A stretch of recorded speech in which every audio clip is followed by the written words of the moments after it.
Friends, page news కి స్వాగతం. Friends, ఈ రోజు కువైట్ న్యూస్ లోకి వెళ్తే కువైట్ లోని భారత రాయబార కార్యాలయం నకిలీ ఈ వీసా వెబ్సైట్ల గురించి అయితే హెచ్చరిక చేస్తా ఉంది. మరి ఏంటి ఆ వివరాలు అనేది ఈ వీడియోలో పూర్తిగా మనం చూసేద్దాం.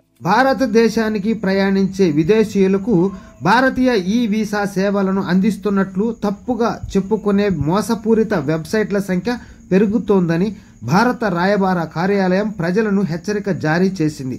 అనేక మూడవ పార్టీ ప్లాట్ఫామ్లో దరఖాస్తులకు తప్పుదారి పట్టిస్తున్నాయని, కొన్ని ఆర్థిక మోసాలకు పాల్పడుతున్నాయని ఎంబసీ మన ప్రజలకు తెలియజేస్తోంది. ఈ వీసా దరఖాస్తుల కోసం భారత ప్రభుత్వం అధికారిక పోర్టల్ www.indianvisaline.gov.in మాత్రమే ఉందని రాయబార కార్యాలయం నొక్కి చెప్పింది. మరియు ప్రయాణికులందరూ ఈ వెబ్సైట్ను ప్రత్యేకంగా ఉపయోగించాలని కోరారు.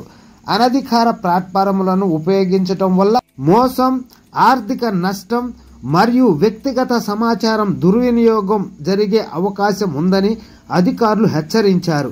మరియు ఆన్లైన్లో వీసాల కోసం దరఖాస్తు చేసుకునేటప్పుడు దరఖాస్తుదారులు అప్రమత్తంగా ఉండాలని సూచించారు. చూడండి ఫ్రెండ్స్, ఇక్కడ వెబ్సైట్ లింక్ అయితే ఇచ్చారు, అది చెప్పాను నేను నిదానంగాను. ఎవరికైనా మీకు అర్థం కాకుంటే కామెంట్ రూపంలో తెలియజేయండి. ఆ ఒరిజినల్ లింక్ అయితే నేను మీకు షేర్ చేస్తాను. Okay friends, bye, take care. మరొక వీడియోలో మరిన్ని విషయాలతో మళ్ళీ కలుద్దాం. Don't forget to subscribe, like, share. Thanks for watching.